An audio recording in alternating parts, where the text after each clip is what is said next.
और मेडिसिन में हम हैं इसीलिए लोगों को लगता है कि हम भगवान के जैसे हैं, बट अगर भगवान हम होते तो मैंने मेरे पापा को बचा लिया होता। मुंबई की एक बहुत टॉप हॉस्पिटल है, उसके ऊपर लिखा हुआ है साउथ मुंबई में, जहां पे मैंने मेरी करियर शुरू करी थी, वी ट्रीट ही क्योर्स। एक डॉक्टर की कहानी है जहां पे जब किसी की मृत्यु हो जाती है, उसके रिलेटिव्स, जिनकी मृत्यु होती है उनके रिलेटिव्स गैस सिलेंडर बर्स्ट करके पूरे हॉस्पिटल और डॉक्टर को उड़ाने की कोशिश करते हैं। और रेप सर्वाइवर होने के बाद उसमें बेसिकली प्रेगनेंसी हो गई थी, और प्रेगनेंसी हिंदुस्तानी कानून के तहत आप 20 हफ्तों के बाद आप उसको अबॉर्ट नहीं करवा सकते हो। मुझे लगता है 2050 तक इंसान 100 साल तक जीने लग जाएगा। तो 1947 में जब हिंदुस्तान को आजादी मिली थी तो 37 वर्ष था जब एक एवरेज हिंदुस्तानी जीता था तभी तक। ये भारतीय सरकार के आंकड़े हैं वैसे। डेथ, जैसे स्टीव जॉब्स ने कहा था, मृत्यु को हम हराए नहीं, पिछाड़ने जरूर वाले हैं, और ये हो रहा है।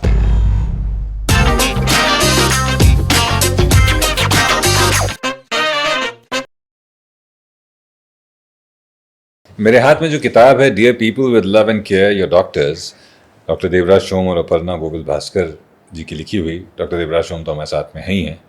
बड़ी खूबसूरत किताब है जिसमें डॉक्टर पेशेंट रिलेशनशिप्स की अलग अलग स्टोरीज हैं। पर आज हम इस किताब के लिए नहीं हैं, हम बात करेंगे उस किताब की जो आज कहीं ना कहीं हमारे समाज के लिए एक आईना भी है। जिस तरह से हमारे डॉक्टर्स के साथ एक रिश्ता हो गया है, वो एक एक्सट्रीम में घूम रहा है। हम भगवान भी मान रहे हैं डॉक्टर्स को, पर हम सेम टाइम अगर नतीजे हमारे फेवर में नहीं जाते हैं तो हम डॉक्टर्स को सीधा शैतान भी बता दे रहे हैं। ये खूबसूरत किताब doctors are not murderers, doctor Devraj Som की लिखी हुई किताब, ये इस बात को हाईलाइट करती है कि किस तरह डॉक्टर्स इंसान होते हैं और ज़्यादातर डॉक्टर्स आपका भला ही चाहते हैं। हमारी सोच उल्टी हो गई है, हमें लगता है ज़्यादातर डॉक्टर्स लूटने के लिए बैठे हैं।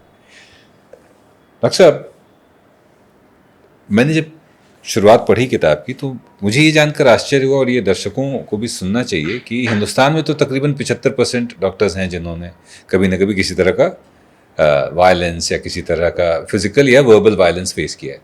मैंने देखा आपकी किताब में चाइना में भी ये आंकड़ा तकरीबन 80 से 85% है। मतलब ये खाली हिंदुस्तानी फिनोमेनन नहीं है, ये दुनिया भर में चला। ऐसा क्यों है और क्या ये डिस्टर्बिंग नहीं है? सिर्फ ये चाइना में नहीं है जी जी, ये अमेरिका में भी है जहां पे मैंने ट्रेनिंग हासिल की थी, ये जर्मनी में भी है, ये यूरोपियन यूनियन में भी है, ये दुनिया के हर जगह में है। और इस बात पे मैंने बहुत You're saying violence against doctors, violence verbal and against physical. Doctors. तो आप ऑस्ट्रेलिया में जाएंगे तो वहां लिखा हुआ है वायलेंस अगेंस्ट वर्बल और physical violence against any health care professional will land you in jail for 30 years। वहां कानून बनाना पड़ा, स्टिकर्स लगाने पड़े हॉस्पिटल में। तो स्टिकर्स की क्यों जरूरत पड़ी होगी? इतना ऐसा कुछ हुआ होगा जिससे ये स्टिकर्स की जरूरत पड़ी होगी। तो देखिए, मैं 4 साल का था जब मैं डॉक्टर बनना चाहता था। मेरे पापा कहते हैं, वो ईएनटी सर्जन थे, तो वो कहते थे, अब तो वो रहे नहीं, तो वो कहते थे कि तुम क्यों डॉक्टर बनना चाहते हो, तुम तो इतने स्मार्ट हो। ये मुझे कभी मतलब इसका समझ में नहीं आया, मैंने उनकी बात नहीं मानी। हालांकि जब मैं 10th 11th और 12th में था, वो मुंबई शहर के सब दिग्गज डॉक्टर्स जो उनके दोस्त हुआ करते थे उनको ले आए मुझको ये यकीन दिलाने के लिए कि डॉक्टर नहीं बनना चाहिए। लेकिन फिर भी मैं डॉक्टर बना। 4 साल से एक तरह से अंदर से कोई बात होगी जिसकी वजह से मैं चेहरे बदलना चाहता था, मैं डॉक्टर्स बन गया। जब मैं डॉक्टर्स बना तो मुझे ये सब प्रॉब्लम्स नहीं पता थे, और मैंने ये पूछा खुद को कि ऐसे क्यों होता है कि यहां पे हिंदुस्तान में पुल गिर गई है पर हमने किसी को पीटा तो नहीं। दिल्ली की हवा इतनी खराब है, किसी को नहीं, हमने पॉलिटिशियंस को किसी को नहीं पीटा। वो हवा से तो हर किसी का नुकसान हो रहा है डायरेक्टली। मुझे पता है कि पानी खराब है, यमुना गंदी हो गई है, और उसके बाद भी मैं यही पानी और इसी हवा में जी रहा हूं। मैंने अकाउंटेबिलिटी का जो झंडा है, रिस्पॉन्सिबिलिटी, जवाबदारी जिसकी जो झंडा है, जिम्मेदारी का झंडा है, वो मैंने किसी और पर नहीं लादा, तो डॉक्टर्स पे मैंने क्यों लादा? तब मुझे यह समझ में आया, और एक किताब है जो मैं अभी पढ़ रहा हूं जिसमें the phenomenon of abstraction is explained. अच्छा, एब्स्ट्रैक्शन का क्या मतलब है? एब्स्ट्रैक्शन का मतलब है कि जब मैं डायरेक्टली किसी इंसान से डील नहीं कर रहा तो मुझे उसके हित में लिए गए जो डिसीजंस है, मैं उसके हित में ना भी लूं तो मुझे फर्क नहीं पड़ता। मतलब जो पुल बनाया, मुझे पता नहीं है पुल किसने बनाया, तो देयर इज नो वन जिसके अगेंस्ट मैं जिसको गाली दे सकूं या जिसको मार सकूं। तो एब्स्ट्रैक्शन कहने का मतलब है मुझे न्यूक्लियर बॉम्ब रिलीज करना है, मेरे पास सिर्फ एक लाल बटन है, वो लाल बटन को मैं प्रेस करूंगा तो 1 मिलियन लोग मर जाएंगे हिरोशिमा या नागासाकी में। वो बॉम्ब प्रेस करने में मुझे तकलीफ नहीं हो रही है, लेकिन मैं अगर एक आदमी को चाकू से सामने मारने की कोशिश करूं तो मैं मार नहीं सकूंगा। यह है एब्स्ट्रैक्शन। एब्स्ट्रैक्शन का मतलब है एक जन को भी हानि पहुंचाना मुश्किल जब सामने, या उससे हानि सहन करना मुश्किल जब वो सामने हो रहा हो, लेकिन दूर से जब मुझे कोई दिखता नहीं है तो एब्स्ट्रैक्शन में मैं पूरे सरकारों को, पूरे समाज को मुआफ कर सकता हूं क्योंकि मुझे कोई दिख नहीं रहा। There is no face to it. अब मेडिसिन में बात यह है कि एब्स्ट्रैक्शन नहीं है, और ये एक तरह से प्रॉब्लम है। मुझे लग रहा है कि ये जो डॉक्टर मेरे सामने हैं इसी ने मेरे बाप को मारा हुआ है। मैं तब ये नहीं सोच रहा हूं कि ये खुद के बाप को बचा नहीं पाया,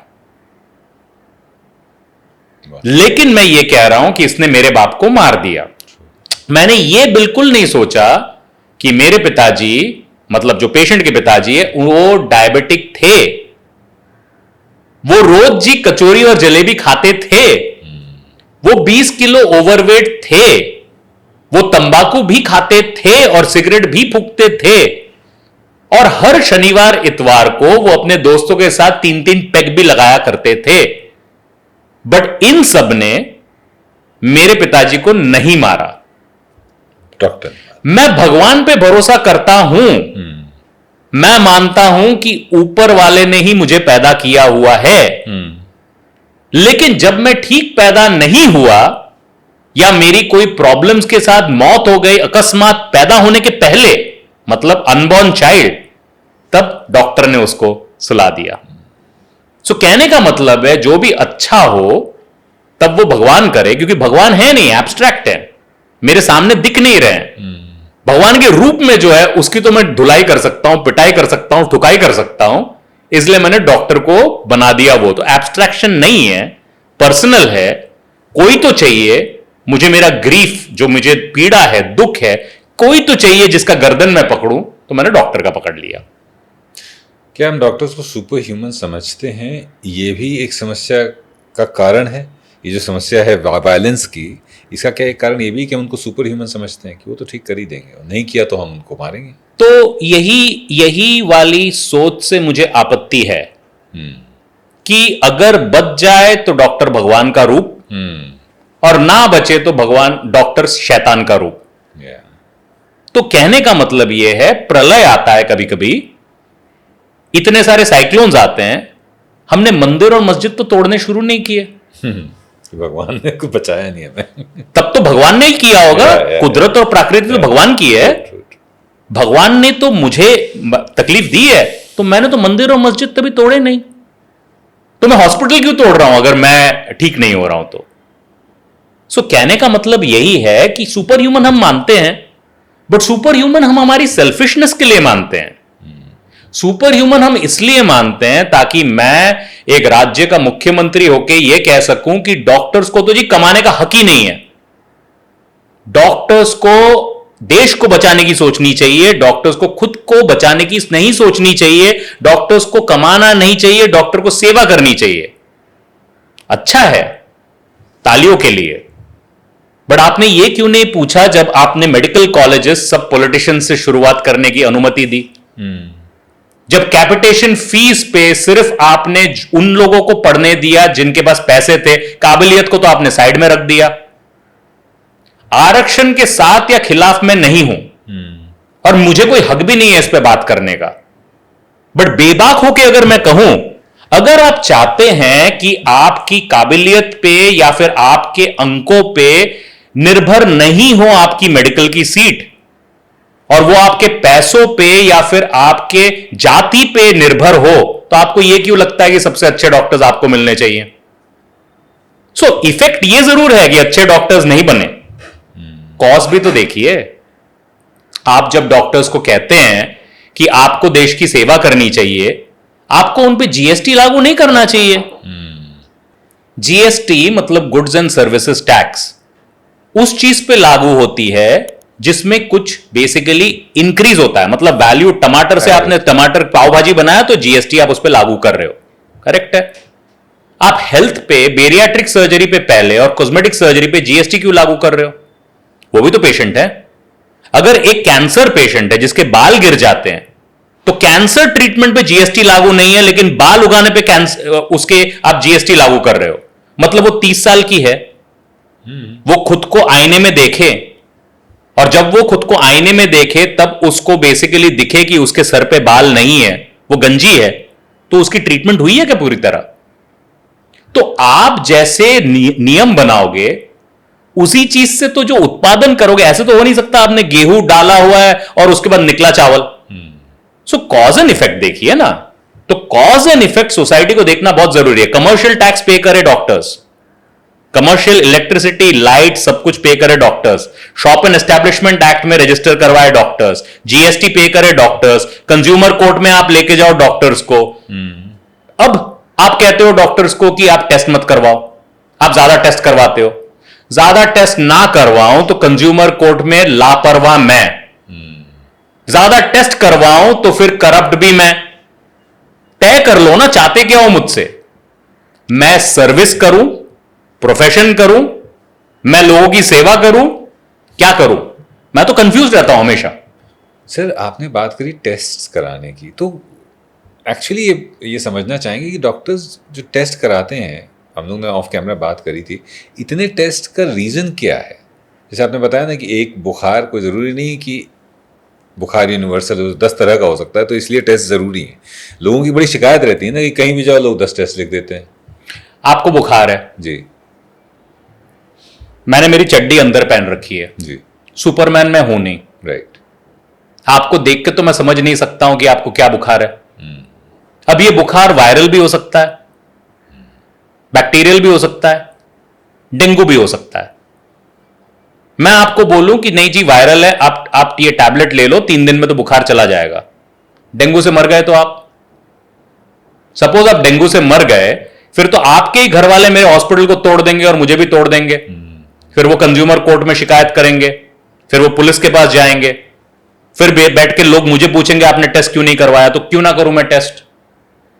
मैं टेस्ट ना करूं आपके पैसे बचाने के लिए, और उसके बाद से जो हानि हो वो मुझे हो, ये कौन सा सिलसिला है भाई? और उसमें आपका लाइसेंस तक जा सकता है, बिल्कुल कुछ हो जाए बिल्कुल। तो फिर और कौन इस पे निर्णय लेगा? ज्यादातर टाइम मेडिकल बोर्ड इस पे निर्णय नहीं लेगी, और डॉक्टर्स नहीं इस पे बात करेंगे।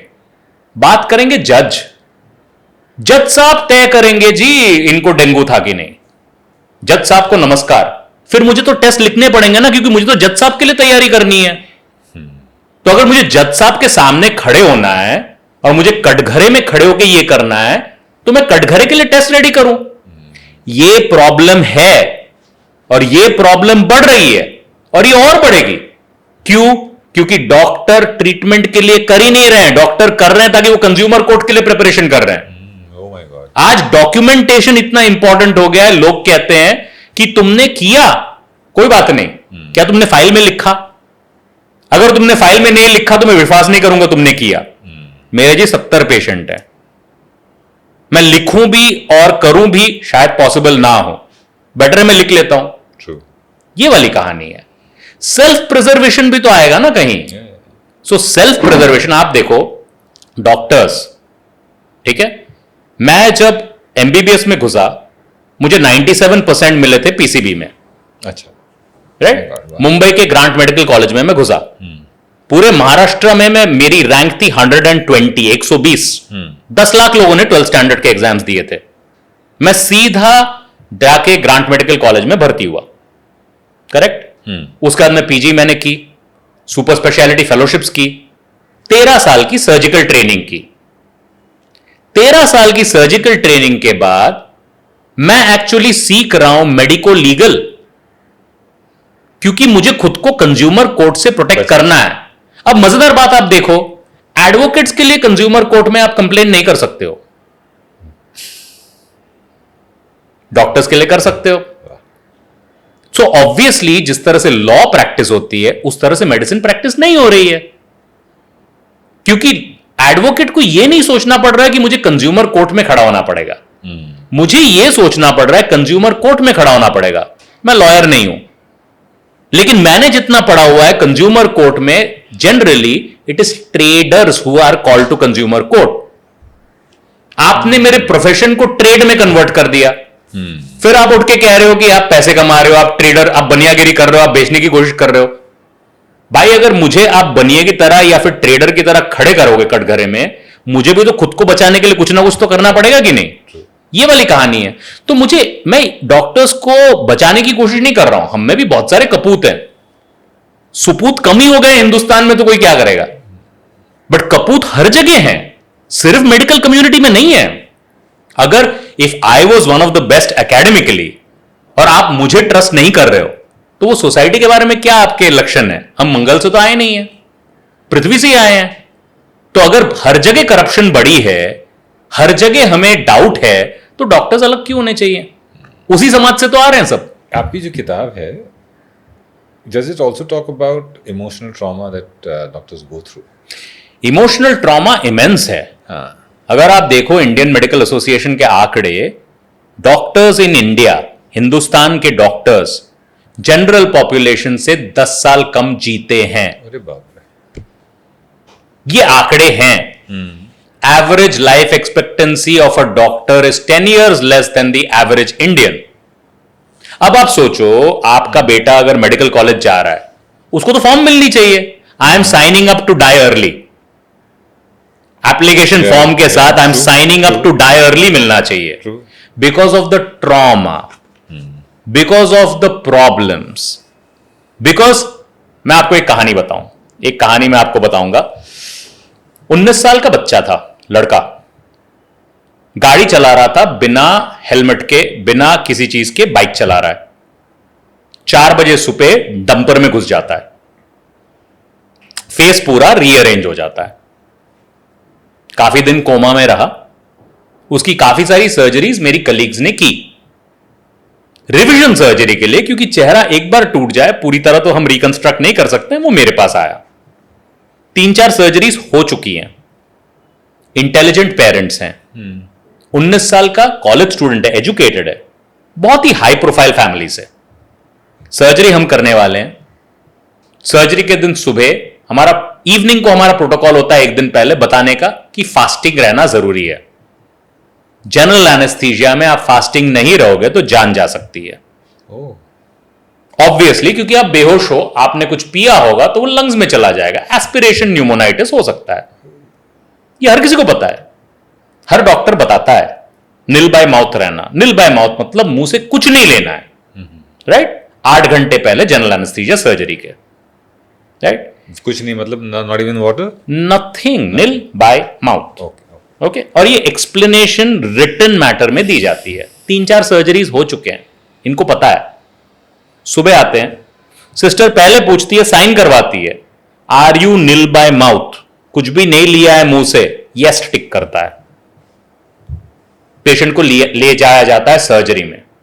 8 बजे मैं स्टार्ट करता हूं सर्जरी। 9 बजे अचानक कोड ब्लू अनाउंस करते हैं। कोड ब्लू का मतलब होता है बेसिकली एनेस्थेटिस्ट बोल रहे हैं कि पेशेंट कोलैप्स कर रहा है। सो अनाउंस करते हैं कि स्टॉप, देखना है ऑक्सीजन सैचुरेशन ड्रॉप हो रहा है। ऑक्सीजन सैचुरेशन ड्रॉप हो रहा है, किसी भी डॉक्टर के लिए बड़ा डर लगता है। 19 साल का लड़का है, तो मैं बोला क्यों, कंप्लीटली नॉर्मल, तो ऑक्सीजन सैचुरेशन क्यों ड्रॉप कर रहा है? उसके बाद कुछ टेस्ट होते हैं, मतलब लेटे जीए में सी आर्म वगैरह होती है, जिससे हम बेसिकली चेस्ट एक्सरे वगैरह लेते हैं, देखते हैं पूरा left side of the lung is collapsed, full left side is collapsed. Aspirate जब करते हैं, जब ये डालते हैं, सक्शन डालते हैं, दूध निकलता है। मतलब 6 बजे वो आया, 5 बजे उसने दूध पी होगी क्योंकि वो पेट में अभी भी दूध है, या शायद 6 बजे ही पी होगी, तो मतलब पेट में दूध है, मतलब वो हॉस्पिटल आने के पहले वो दूध पी के आया है। बताइए। मैं बाहर आता हूं क्योंकि मुझे पेरेंट्स को इन्फॉर्म करना, अब तो आईसीयू में जाना है, अब तो मुंह खुला हुआ है, अरे बाप रे। मैं तो ऑपरेट नहीं कर सकता हूं, ऑक्सीजन सैचुरेशन गिर रहा है, तो मुझे तो पहले रिवाइव करना है, फिर सर्जरी करनी है, तो किसी तरह से यहां पे कुछ टेपल्स वेपल्स मार के हम मुंह को फिर से ऊपर लगाते हैं। ठीक है, आते हैं बाहर मदर को बोलने के लिए, मैं बाहर आता हूं और मैं बोलता हूं कि आप लोगों ने बताया नहीं, उसने कुछ पिया हुआ है, क्या हुआ? तो मैंने कहा कि वो तो अभी कोलैप्स हो गया, उसको आईसीयू लेके जाना पड़ेगा, बिकॉज आप लोगों ने बताया नहीं कुछ पिया हुआ है। फर्स्ट रिएक्शन देखिए, यू हैव किल्ड माई सन।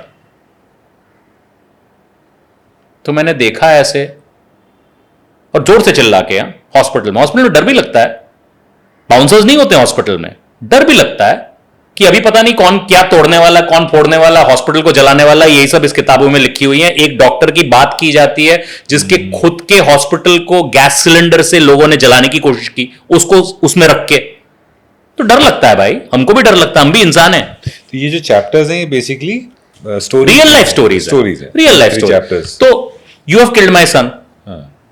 तो मैंने कहा मैडम, मैंने तो आपको कुछ नहीं कहा, मैंने कहा है मेरे पेशेंट वहां पे इंसान अंदर, he is fighting with his life, हम आईसीयू में शिफ्ट कर रहे हैं, अभी तक वो मरा नहीं है, and I will be hopping कि उसको कुछ ना हो।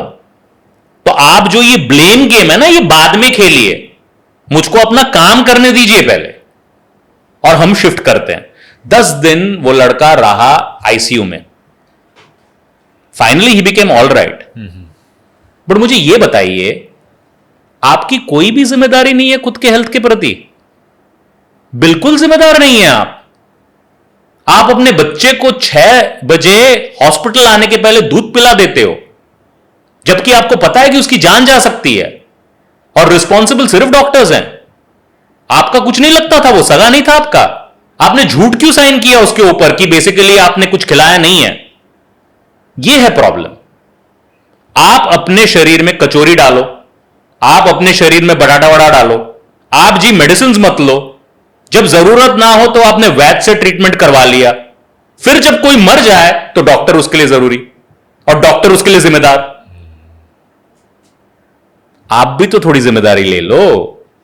तो ये किताब हमें हमारी जिम्मेदारियों का एहसास दिलाती है और साथ ही ये भी बताती है कि हम भी इंसान हैं, और सारे डॉक्टर्स, कुछ डॉक्टर्स आई एम श्योर हैं जो ग्रीडी हैं या कुछ, वो हर प्रोफेशन में होते हैं।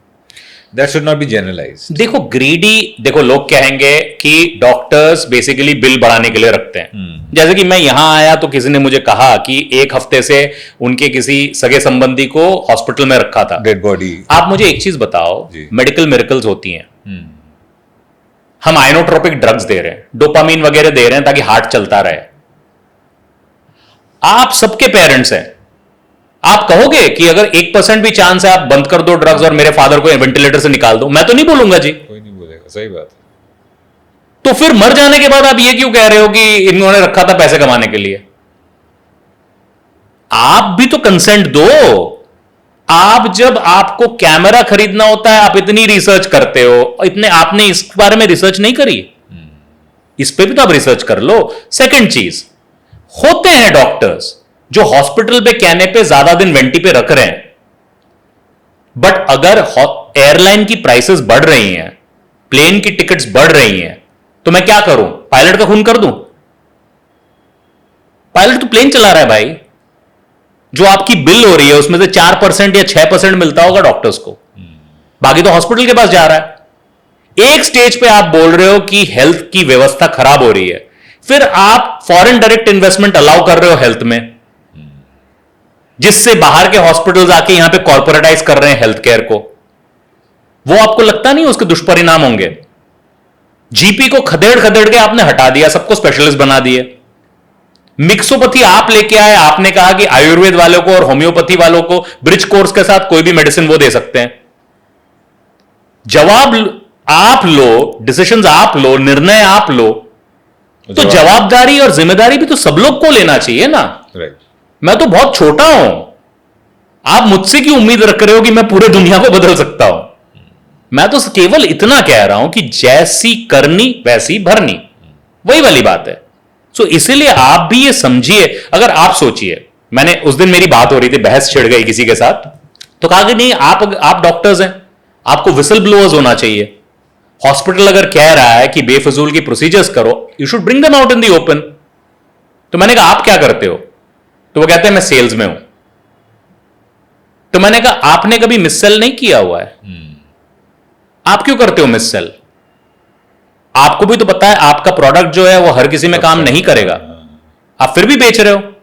इंश्योरेंस बेच रहे हो हर किसी को, जिसको जरूरत हो जिसको जरूरत ना हो। क्यों बेच रहे हो? क्योंकि हमारे पास है। जरूरत है कि नहीं वो बात की बात है, लेकिन आप नहीं बदले।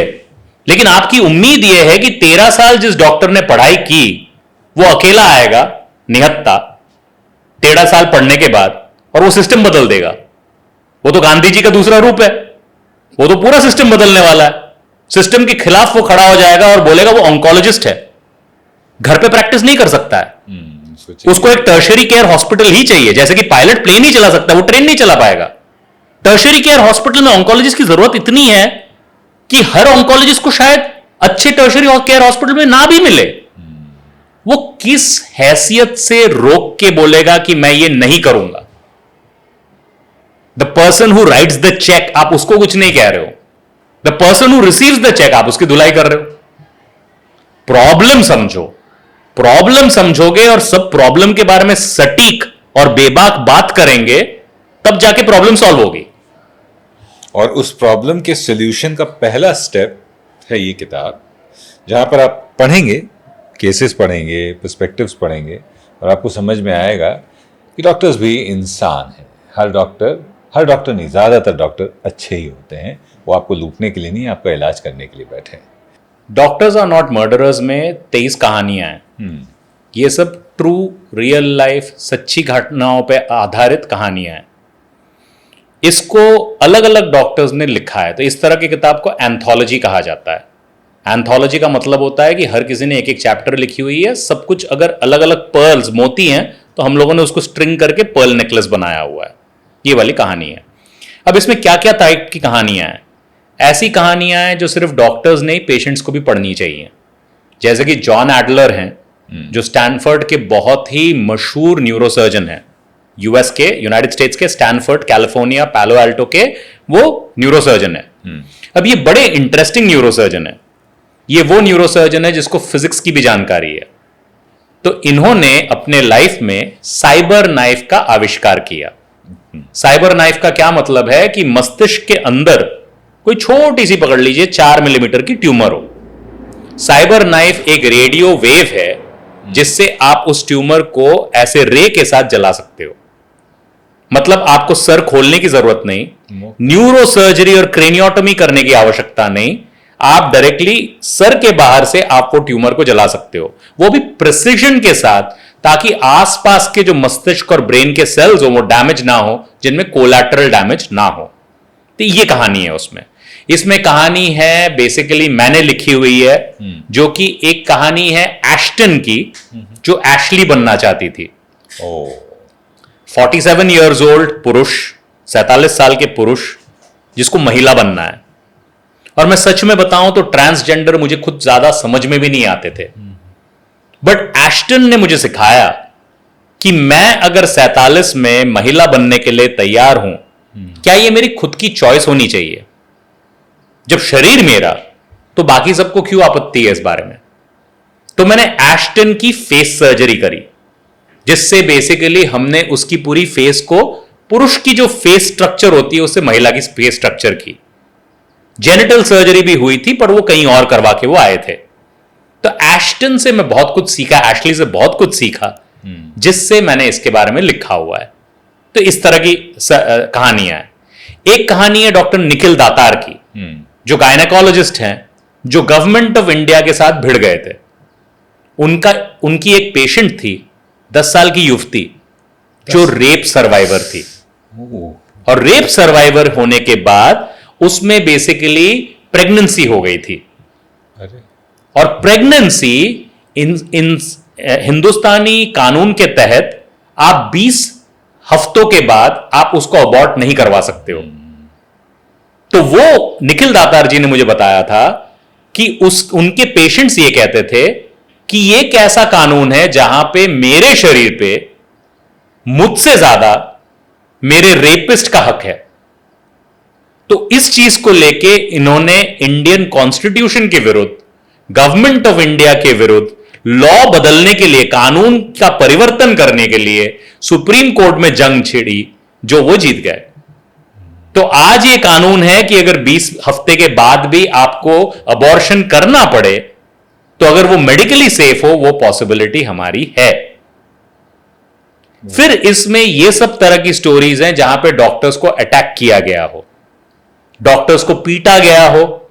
एक डॉक्टर की कहानी है जहां पे जब किसी की मृत्यु हो जाती है, उसके रिलेटिव्स, जिनकी मृत्यु होती है उनके रिलेटिव्स गैस सिलेंडर बर्स्ट करके पूरे हॉस्पिटल और डॉक्टर को उड़ाने की कोशिश करते हैं। तो इसी से निकलता है डॉक्टर्स आर नॉट मर्डरर्स। नहीं, अब तो कितनी खूबसूरत आपने वो जो कहानी सुप्रीम कोर्ट में बताई। डॉक्टर गए सुप्रीम कोर्ट में लड़ने के लिए किसी और के लिए, वो तो उनके रिश्तेदार नहीं थी वो बच्ची, लेकिन वो लड़के सबका भला किया, तो वो भी याद रखना चाहिए। क्या होता है, इंसानी दिमाग ऐसा है कि हमें सिर्फ खराब चीजें याद रहती हैं। सही बात है। हमें वही चीजें याद रहती हैं जो खराब होती हैं। एक खराब एक्सपीरियंस को मिटाने के लिए 10 अच्छे एक्सपीरियंस चाहिए होते हैं। और इंसानी ब्रेन इसी तरह से डेवलप हुआ है। क्या हुआ है, 5000 साल पहले जब हमारे पूर्वज थे, उस वक्त आप अगर खाना खा रहे हो और आपको आसपास कोई आवाज सुनाई दे तो आपको लगता था शेर। तो फ्राइट या फ्लाइट वाली कहानी होती थी कि शेर आया, अब मैं नहीं भागा तो मैं खुद को बचा नहीं पाऊंगा। खराब चीजें ज्यादा इंपैक्ट करती हैं ह्यूमन ब्रेन पे, खराब चीजें याद भी ज्यादा रखी जाती हैं। तो इसीलिए हर कोई वो फर्स्ट हैंड ट्रांसप्लांट जो इस केस में रखा है, बायलैटरल हैंड ट्रांसप्लांट, हाथ पूरी तरह कट जाता है एक सैनिक का, अफगानी सैनिक का, और बायलैटरल हैंड ट्रांसप्लांट किया जाता है। सोचिए, किसी से, किसी मृत इंसान से वो ट्रांसप्लांट करके वो फिर से अपनी हाथ चला पा रहा है, वो फिर से अपना कार्य कर पा रहा है। मेडिकल साइंस की ये सब चीजों पे कभी नजर नहीं रखी जाती है। रखी जाती है नजर उस चीज पे जो एक बार फेल हुआ। तो एक तरह से देखा जाए तो डॉक्टर्स फुटबॉल की गोलकीपर की तरह होते हैं। जितने गोल आपने बचा लिया वो आपका कार्य है, वो तो उसके लिए आपको पैसे मिल रहे हैं। जो गोल आपने छोड़ दिया वो इसलिए क्योंकि आप बेपरवाह हैं या फिर आप बहुत ज्यादा करप्ट हैं। क्या बात है। चलते चलते एक last reason why people should read this particular book. Doctors are not murderers, उनको पढ़ना चाहिए जिनके घर में कभी कोई पेशेंट रहा हो, या फिर जिसको जानना है कि इंसान 2050 में कैसे जीवित रहेगा। यह साइंस और मेडिसिन का मिश्रण है। यह हो सकता है, मेरे ऑफिस में मेरी एक कलीग है जिन्होंने मुझे यह कहा कि उन्होंने अपने पापा के कातिल, मतलब उनके डॉक्टर, उनके पापा के कातिल को मुआफ कर दिया ये किताब पढ़ने के बाद। कहने का मतलब यह है कि उनको ऐसे लगता था कि उनके पिताजी की मौत हुई है और वो मौत इसलिए हुई है क्योंकि डॉक्टर्स ने ध्यान नहीं रखा। यह किताब पढ़ने के बाद उनको थोड़ा ज्यादा भरोसा आने लगा डॉक्टर्स पे, और उनको यह लगने लगा कि डॉक्टर के खुद के भी पिता जीवित कभी कभी नहीं रहते हैं। भगवान का रूप जिस दिन हमने धारण कर लिया तो उस दिन जी मैंने मेरे खुद के पिता को बचा लेना था जो 14 साल पहले कैंसर से गुजर गए। और मजेदार बात इस किताब की यह है, इससे मैं अमीर नहीं बनने वाला, क्योंकि इसके जो भी प्रोसीड्स हैं वो बेसिकली मेडिकल वेलफेयर और पेशेंट केयर के लिए फाउंडेशन में डोनेट होने वाली है। तो ऑब्जेक्टिव यह है कि हमें एक बात, एक डिस्कशन छेड़नी है जिससे सोसाइटी को पता चले कि जब अक्षय कुमार रोल कर रहे हो कि सब डॉक्टर्स मार रहे हैं लोगों को, उनकी पिक्चर आई थी गब्बर, गब्बर, तो लोगों को डॉक्टर्स आर नॉट मर्डरर्स भी याद आए। मैं अक्षय की तरह फेमस नहीं, लेकिन बात मैं उन्हीं की तरह सटीक करता हूं। हर अक्षय के लिए एक देवराज भी है जो आपको याद दिलाना चाहे कि अगर अक्षय को लगता है कि डॉक्टर्स खूनी हैं, मर्डरर्स हैं, उनकी पिक्चर इस चीज पे बन रही है जो आपके दिमाग में छवि छोड़ गई, हो सकता है कि ये 23 डॉक्टर्स ने जो कहानी लिखी है डॉक्टर्स आर नॉट मर्डरर्स, और जो पहले किताब में 30 और डॉक्टर्स ने dear people with love and care your doctors लिखी हुई है, जो अमेजॉन बेस्ट सेलर थी, उसके पढ़ने के बाद हो सकता है आप अपने मन को बदल लो और वो सब आप समझो कि हमारे भी दिन कैसे गुजरते हैं। अक्सर हमारी बातचीत में इस बात का जिक्र 2 बार हुआ है जहाँ पर आपने अपनी पीड़ा बताई कि मैं अपने पिता को नहीं बचा पाया। ये क्या था? व्हाट वाज दिस इंसिडेंट और वो कैसे गए? अगर आप शेयर करना चाहें हमारे साथ। मेरे पापा को लंग कैंसर था और 3 साल वो लंग कैंसर से जूझते रहे, 2008 से 2011। मुझे पता था कभी ना कभी तो अकस्मात उनका भी अंत आएगा, बट जिस दिन उनका अंत आया उसके बारे में मैं एक कहानी कहना चाहूंगा। तो वो मेरे पास में लेटे हुए थे, यहीं एक बहुत बड़े हॉस्पिटल में, और क्योंकि मैं 36 घंटे से लेटा हुआ था वहां पे, मुझे लगा थोड़ी देर के लिए जरा फ्रेशन अप होके नहा धोकर आना चाहिए। तो मैंने उनको देखा, मैं निकला नहाने के लिए। मुंबई की ट्रैफिक है, आधा घंटा मुझे लगा, फिर मैं नहा रहा था, मतलब 40-45 मिनट बीते होंगे। फोन बजना शुरू हुआ और बंद होने का नाम नहीं ले रहा। तो मैं आधा साबुन सर के ऊपर, कुछ आंखों में, गीले फर्श को गीले करते हुए जाके मैंने फोन उठाया और मैंने पूछा क्या है। मेरे दोस्त का फोन था।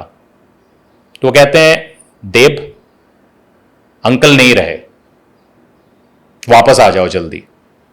तो मैंने कहा 45 मिनट पहले तो थे, अब क्या हो गया? नहीं, डॉक्टर्स ने डिक्लेयर कर दिया है।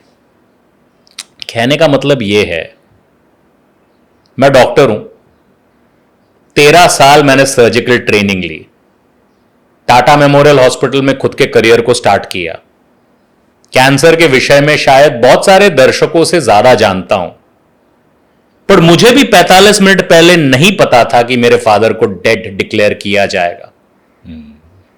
तो मैंने कहा, मैंने तब पहली चीज मैंने कही, मां को कुछ मत बताना, मैं आता हूं फिर बताएंगे।